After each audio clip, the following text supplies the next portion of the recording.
So in the previous video, you got an introduction to drawing Lewis structures. We laid out a set of rules and we practiced following the rules in those examples. In this video, we're going to get into a few more of the details about Lewis structures, and that's going to include an understanding of resonance and formal charge. The two topics go hand in hand, and they're both essential in order to understanding more complex and more important Lewis structures that we need to be able to draw. So let's start with a discussion of resonance. We ended our last video with a discussion of the nitrate ion, where we saw that there were three ways that we could follow all of the rules for Lewis structures, and there were three structures that resulted. We called them A, B, and C. We said at the end of that video that these were resonance structures, and more importantly, these were what we call equivalent resonance structures. Ozone that you see in this handout is another example of a molecule where we have equivalent resonance structures. And if you're following along on this handout, make sure you're drawing all of the details that I'm going to be writing in on the handout, because the structures that you see drawn are going to help our discussion, but they're not all correct structures, and there's a lot of dialogue that I'm going to be saying to accompany each of the structures. So make sure you're taking very careful notes. Resonance, by definition, occurs when we have valid Lewis structures with the same connectivity but a different placement of the electrons that are in lone pairs, double bonds, or triple bonds. For us, in general chemistry, this means that this is going to be a case where multiple valid Lewis structures follow the rules. The structures can be a little different from one to the next, but they all follow the rules. We're going to learn tools in this video, both resonance and formal charge, that are going to help us understand which structures may be better than other structures among all of the ones that we can draw. So if we start first with an example of ozone. We know from this structure we have O3 as our chemical formula, and so we have oxygen as the only atom. We have 3 of them, and they will each contribute 6 electrons to the structure, giving us a total of 18 electrons in the structure. When it comes to our central atom, we have no choice but to consider an oxygen as our central atom. I'm going to bond it to my 2 other oxygens, complete the octets for my outer atoms. That will leave me with 2 electrons to place on that central atom. And so this is the structure that I have as I follow the rules when I get through rule number 4. So this is what I have up to rule number 4. So now when it comes to completing this structure, rule number 5 tells me that if my inner atom doesn't have a complete octet, I need to make double or triple bonds. So that as I look at my central atom, which in this case is the oxygen, it sees 2, 4, 6 electrons, so I know that I need 2 more electrons at that oxygen. Just as we did before, I'm looking to my outer atoms for additional electrons that they can share. And just like with the nitrate ion, I see that each of my outer oxygens here has electrons that it can share. So if I start with the oxygen on the left, this oxygen on the left can potentially share electron density with this central oxygen.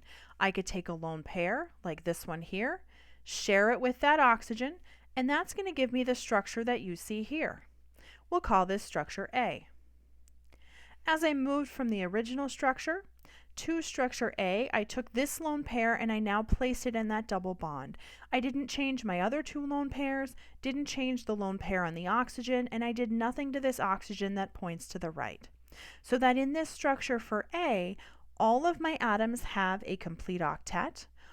All 18 electrons are accounted for in the structure, so that this is a correct Lewis structure that follows all of our rules. However, when I went to complete the octet for that central atom in rule number 5, what I saw is that I also had lone pairs at the oxygen on the right that could also potentially complete the central oxygen's lone pairs. In this case, I could take this lone pair, share it with the oxygen, and that would give me this structure here, which I can call structure B. In structure B, I didn't touch the oxygen on the left. I didn't touch my lone pair on the central oxygen. I moved this lone pair to now be this double bond that resides between my oxygens. So overall, I have 2 structures that have followed the rules for drawing Lewis structures. The relationship between these two structures is that they are resonance structures.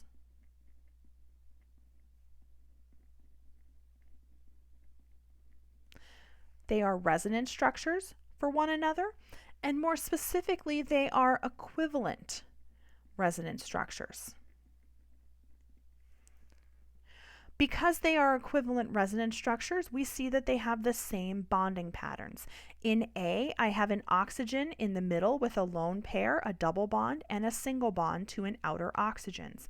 In B, I have that same connectivity. My central oxygen has a lone pair and a double bond and a single bond to outer oxygens, so that the relationship between A and B is that they are equivalent resonance structures to one another.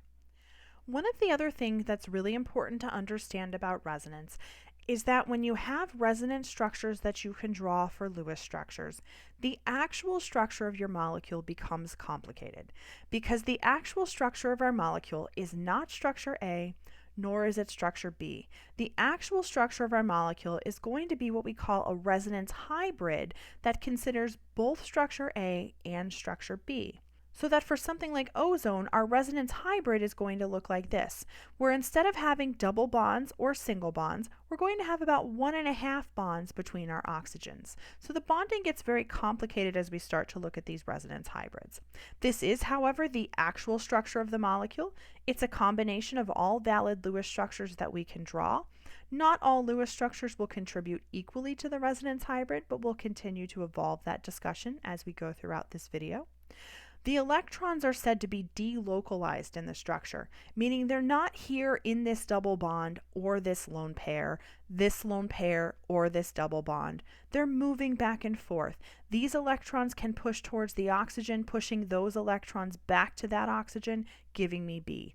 From structure B, these electrons can fall towards that oxygen, push those electrons back, giving me A. And we have this movement of the electrons that takes me between structures A and B, giving me an overall resonance hybrid, but electrons that are delocalized in the system.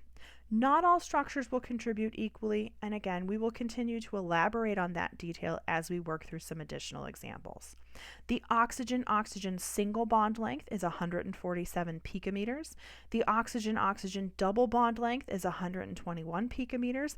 And what we know about the oxygen-oxygen bond in ozone is that the bond lengths are identical, and they're both 128 picometers. So the bond length lies somewhere in between that of a single bond and that of a double bond, as evidence of the fact that we have resonance structures and that we don't have clearly structure A or structure B, but instead we have a resonance hybrid. Overall, I will not ask you to draw resonance hybrids, but you will be expected to draw Lewis structures that represent resonance structures and equivalent resonance structures for our molecules, in addition to an analysis of the importance of the Lewis structures that you draw, which we will continue to discuss momentarily. For the case of ozone, when we have equivalent resonance structures, this will mean that each structure contributes equally.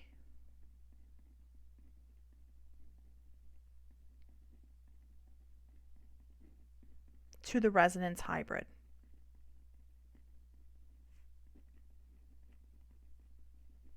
Each structure contributes equally to the resonance hybrid.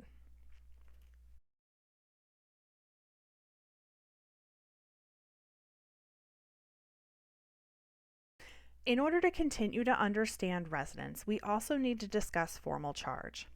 Formal charge by definition is the charge an atom would have if all bonding electrons were shared equally. This will allow us to compare Lewis structures. This will allow us to determine the best resonance structure when multiple structures are possible. So this is going to be a really important tool for us. Almost any question that I ask you about a set of structures can be explained through a calculation and an analysis of formal charge. So for every Lewis structure that you draw, you should be calculating formal charges on every atom in the structure. Our formal charge is an equation, and the equation looks like this.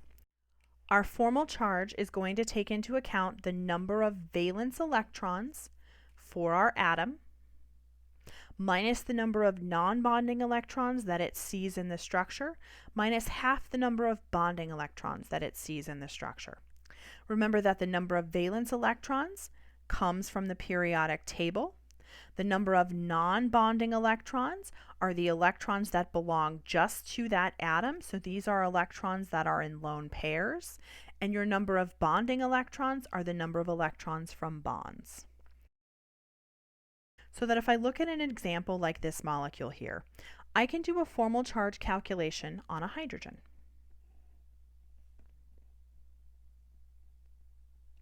And when I calculate my formal charge on the hydrogen, I'm first going to look for its number of valence electrons from the periodic table, which will be 1, minus the number of non-bonding electrons, so in this structure that is 0, minus half the number of electrons in bonds, and so the hydrogen sees the 2 electrons in this bond, so that's going to give me 1 minus 0 minus half of 2, which gives me a formal charge of 0.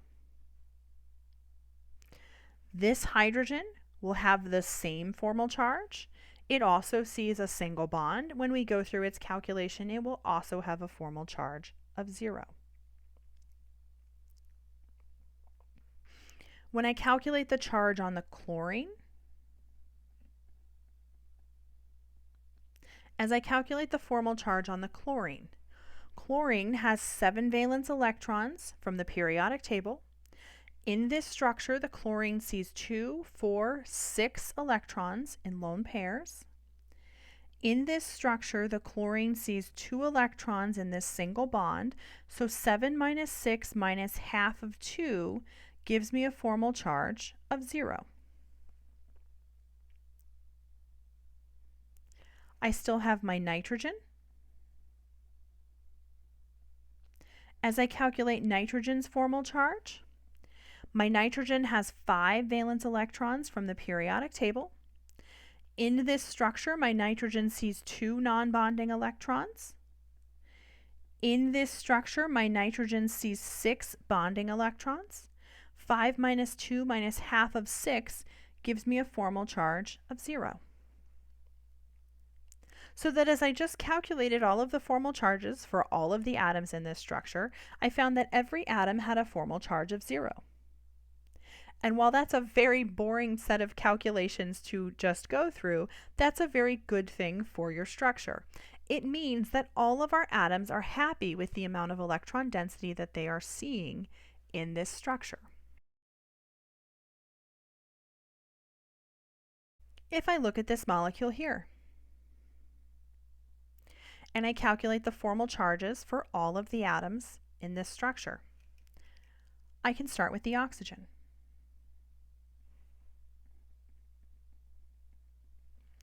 The oxygen in this structure has 6 valence electrons from the periodic table.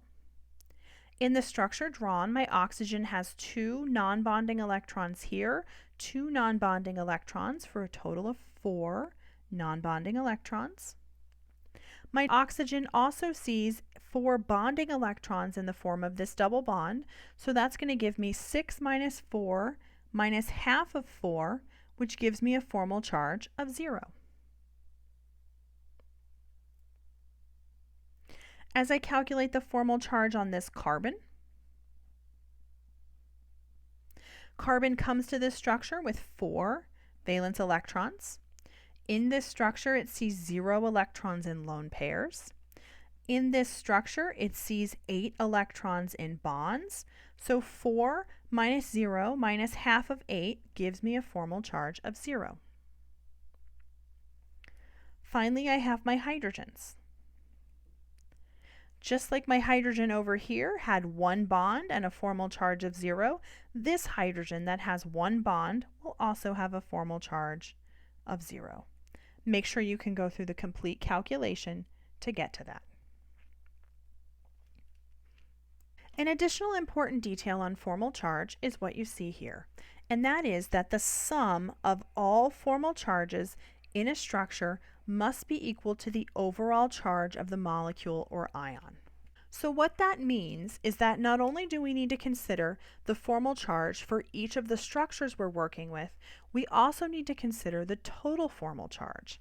In the case of this molecule here, each of my atoms had a formal charge of 0, so that the sum of my formal charges was equal to 0. And this is a neutral molecule. There's no charge indicated, so that's good. That means my calculations on formal charge are correct. For this structure here, I have 0, 0, 0, 0, so that the sum of my formal charges is equal to 0. When I look at the nitrate ion, because this is an ion, I have to have formal charge somewhere in this structure. I already know that that negative charge is telling me that I have too many electrons in this structure compared to the number of protons, specifically one more electron compared to the number of protons. So that means that there's going to be at least one atom in this structure that sees more electron density than its nucleus is prepared to balance. So that as I go through the formal charge calculations for this structure, I'm going to find that I have formal charges present in this structure. So if I look first at the oxygen, this is an oxygen that has 3 lone pairs and 1 bond. As I calculate its formal charge, I know that oxygen has 6 valence electrons from the periodic table. In this structure, it sees 2, 4, 6 non-bonding electrons, and in this structure, it sees 2 bonding electrons. So that 6 minus half of 2 gives me a formal charge of -1. For the nitrogen,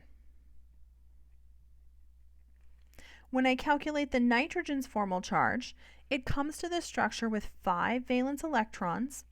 In the structure, it sees 0 electrons in lone pairs, and it sees 8 electrons in bonds. So 5 minus 0 minus half of 8 gives me a formal charge of +1 for the nitrogen. This oxygen right here that has 3 lone pairs and 1 bond will have a formal charge identical to the one that we calculated here for the oxygen that also has 3 lone pairs and 1 bond. So this oxygen will have a formal charge of -1 as well. My oxygen here. This oxygen has 2 lone pairs and 2 bonds, just like the oxygen in this structure. So anytime I see an oxygen with 2 lone pairs and 2 bond, I will get a formal charge calculation of 0. So that in this structure, this oxygen has a formal charge of -1, my nitrogen has a formal charge of +1, this oxygen has a formal charge of -1, this oxygen has a formal charge of 0. So that as I look at the sum of my formal charges, I have a -1 plus a +1 plus a -1. And as I add all of that up, the sum of my formal charges is equal to -1, which is the charge of my ion. So that means that my formal charges are correct. So that in this structure, my nitrogen that sees a formal charge of -1 sees a little too much electron density compared to what its nucleus can balance. This oxygen sees a formal charge of -1. Again, it sees a little too much electron density compared to what its nucleus can balance. This nitrogen with a formal charge of +1 sees not quite enough electron density for its nucleus to balance. So our formal charges give us a clue about the electron distribution in the structures.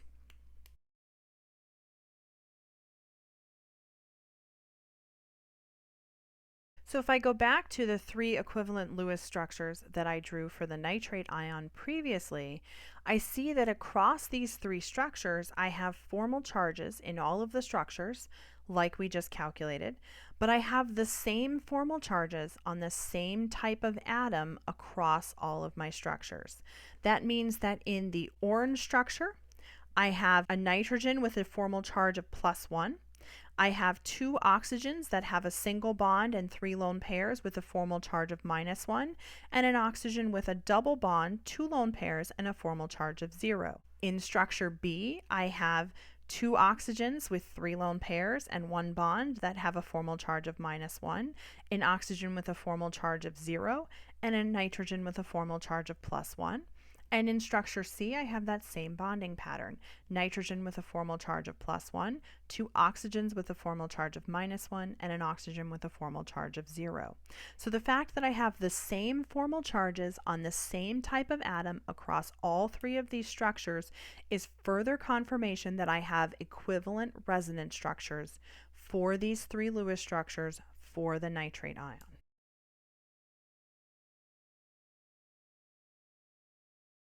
So now take what we just discussed about formal charges and apply it to the ozone examples that you see here.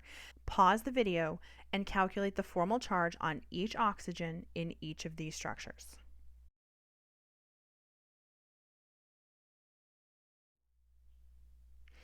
In structure A, the oxygen that has 2 lone pairs and 2 bonds, just like water, will have a formal charge of 0. In structure A, my oxygen in the middle has 6 valence electrons, and in this structure, my oxygen sees 2 electrons in lone pairs, and it sees 6 electrons in bonds. So 6 minus 2 minus half of 6 gives me a formal charge of +1. My oxygen here that has 3 lone pairs and 1 bond is going to have a formal charge of -1, just like it did in our calculations for the nitrate ion. In structure B, this oxygen that has 3 lone pairs and 1 bond will carry a formal charge of -1. This oxygen with 1 lone pair and 3 bonds will carry a formal charge of +1, just as it did in structure A. And this structure here with 2 bonds and 2 lone pair will carry a formal charge of 0. Notice that in structure A, the sum of our formal charges was equal to 0.